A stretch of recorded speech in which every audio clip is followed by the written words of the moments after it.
किसी ने पूछा है कि कलयुग का अंत कब होगा और सनातन धर्म में जो कल की अवतार का जिक्र है क्या वो सत्य है।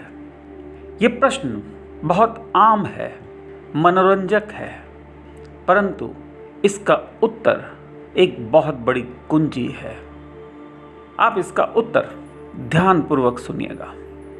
विश्व के जितने भी लोग हैं उन्हें ऐसा प्रतीत होता है कि आदिकाल में बहुत पहले समय बहुत अच्छा था और फिर आहिस्ता आहिस्ता चीज़ों की दुर्गति होनी शुरू हुई और आज ऐसी हालत हो गई है कि चीज़ें दयनीय हो गई हैं। और इसी भावना को वो सतयुग, त्रेता युग, द्वापर युग और कलयुग के रूप में देखते हैं। गैर सनातनी भी ऐसा ही भाव रखते हैं और वो इसे golden age, silver age, bronze age और आयरन एज की तरह देखते हैं। अभी की जो भी स्थिति है ये सबको बहुत दयनीय और खराब लगती है और इस वजह से इसे कलयुग कहा गया है।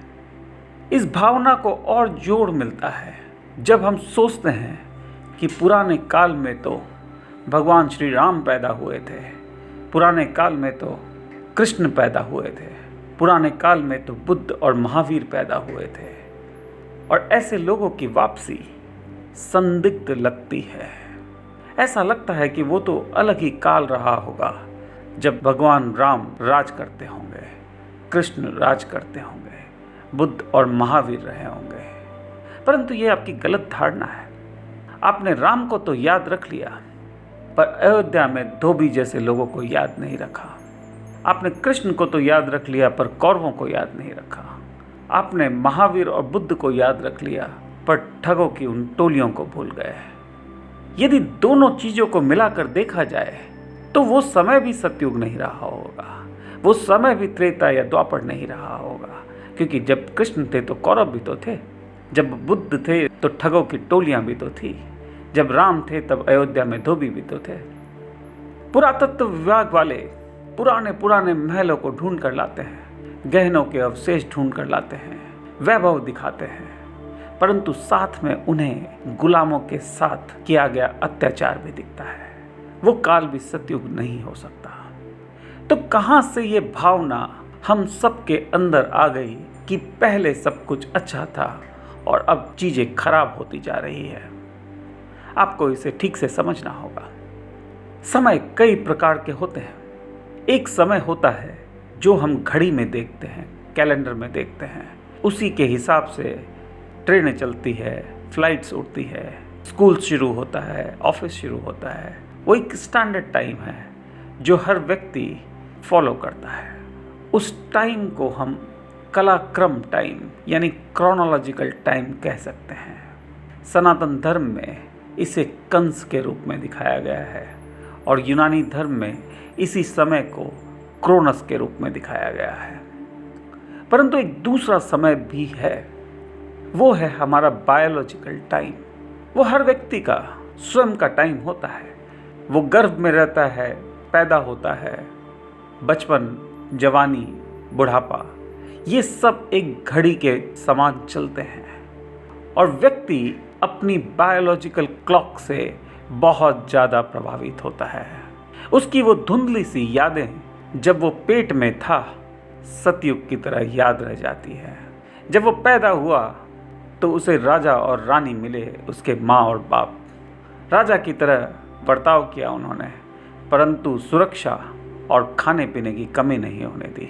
वो काल लोगों को त्रेता युग की तरह याद रह जाता है। जब बालपन की बारी आई, दोस्तों की बारी आई, वो हंसी खेल द्वापर की तरह याद रह जाता है। और जब बड़े हो गए और समस्याओं में उलझने लगे तो वो समय कलयुग की तरह प्रतीत होने लगा। तो ये जो चारों काल है इनका सत्य से कोई लेना देना नहीं। ये आपकी बायोलॉजिकल क्लॉक है जिसे आप क्रोनोलॉजिकल क्लॉक के ऊपर सुपर इम्पोज करके देख रहे हैं। आज तक किसी को सतयुग का सबूत नहीं मिला, किसी को त्रेता युग का सबूत नहीं मिला और जो सबूत मिले भी हैं वो 1000-2000 साल पुराने मंदिरों के खंडहर है।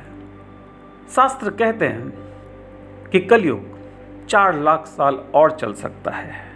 वहीं सप्तऋषि का जो कैलेंडर है वो कहता है कि कलयुग बस खत्म होने को है। अगले 100 साल के अंदर क्या तो खत्म हो जाएगा या 50 साल में खत्म हो जाएगा। और दोनों ही बातें सत्य है।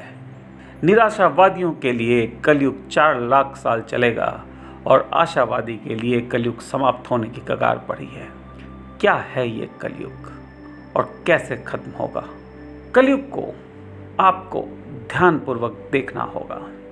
भगवान श्री कृष्ण की मृत्यु से कलयुग शुरू हुआ था और इसे मनोवैज्ञानिक तरीके से यदि हम देखें तो इसका मतलब ये होता है कि विवेक का जब अंत हो गया तब कलयुग की शुरुआत हो गई। कलयुग के अंदर एक शब्द है कली।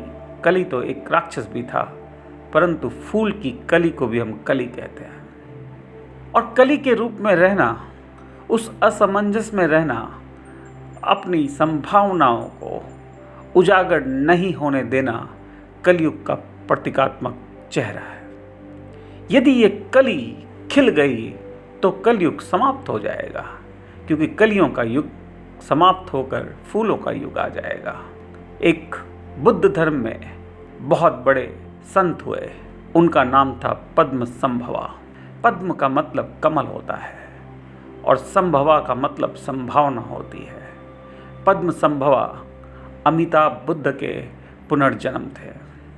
अमिताभ बुद्ध ने प्योर लैंड थीसिस के बारे में बताया था।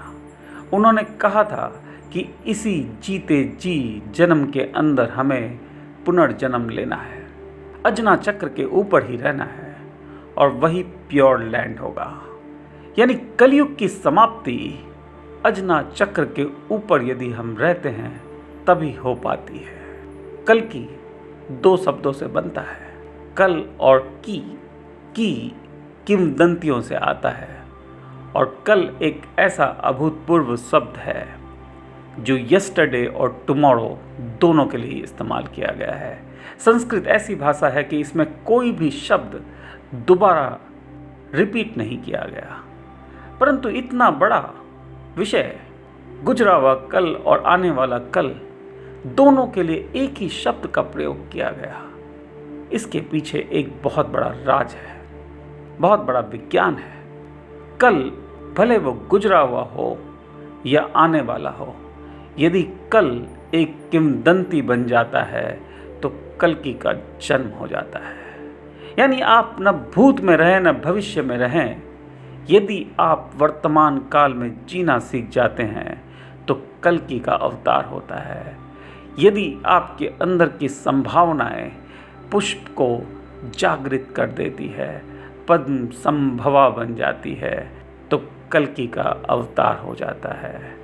और जो ये सिखाएगा, जो ये समझाएगा, जो ये याद दिलाएगा, वही नया पैगंबर होगा।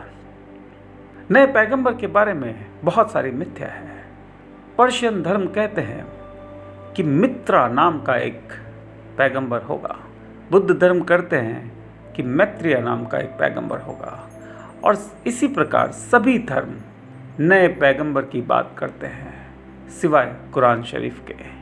कुरान शरीफ कहता है कि मोहम्मद साहब आखिरी पैगंबर थे। कुरान शरीफ को यदि अपवाद की तरह छोड़ दिया जाए तो हर शास्त्र कहता है कि जब जब धर्म खत्म होगा तब तब कोई न कोई धर्म को वापस जागृत करने के लिए ईश्वर की मदद से पैदा होगा, उत्पन्न होगा। कुरान शरीफ में मोहम्मद साहब को आखिरी पैगंबर कहने के पीछे भी एक मंशा रही होगी, क्योंकि पैगंबर का काम है चेतावनी देना। और कुरान शरीफ सिर्फ एक ऐसी किताब है जो मोहम्मद साहब के रहते रहते लिखी गई थी। यदि कोई चेतावनी देने वाला आपसे कहे कि मैं आखिरी चेतावनी देने वाला नहीं हूँ, मेरे बाद फिर से कोई आएगा जो तुम्हें चेताएगा, तो चेतावनी का कोई अर्थ नहीं रह जाता। यानी हर चेतावनी देने वाले को यही कहना होता है कि ये तुम्हारे लिए आखिरी चेतावनी है। जीते जी हर पैगंबर आखिरी पैगंबर होंगे, मगर जैसा श्री कृष्ण ने कहा है कि जब जब धर्म की अवनति होगी, जब जब धर्म अज्ञानता के बीच ढक जाएगा, तब तब कोई ना कोई धर्म को वापस जागृत करने जरूर आएगा। मार्कंडेय जी कलयुग के बारे में बहुत सारी बातें कहते हैं। वो कहते हैं कि शासक ज़्यादा कर लगाने लगेंगे, लोग अपना अपना देश छोड़कर पलायन करने लगेंगे, लोग ईश्वर का असल स्वरूप भूल जाएंगे, गुरुओं का माखोल उड़ाया जाएगा, लोगों के बीच हत्या बहुत मामूली हो जाएगी, बहुत सारी बीमारियां फैल जाएगी, लोग शादी करना छोड़ देंगे और ऐसे ही साथ रहना शुरू कर देंगे। ऐसी सब चीज़ें यदि हम आसपास देखें तो घटित होती हुई दिखाई देती है। अब हमारे पास दो ही विकल्प रह जाते हैं। क्या तो हम ये मान के चलें कि कलयुग 4 लाख साल और चलेगा, या हम सप्तऋषि की बात पर विश्वास करके ये सोचें कि अंत बस आने को है। जब जब अज्ञानता का अंधकार छटेगा, तब तब धर्म वापस अपनी स्वयं के स्वरूप में खड़ा हो जाएगा। और हमें आशावादी रहना चाहिए कि सप्तऋषि की बात सच्ची हो, न कि और धर्मों की और मिथ्याएं सत्य हो। 4 लाख साल निराशावादियों के लिए है, आशावादियों के लिए कलयुग का अंत बस होने को है। आज के लिए इतना ही। धन्यवाद।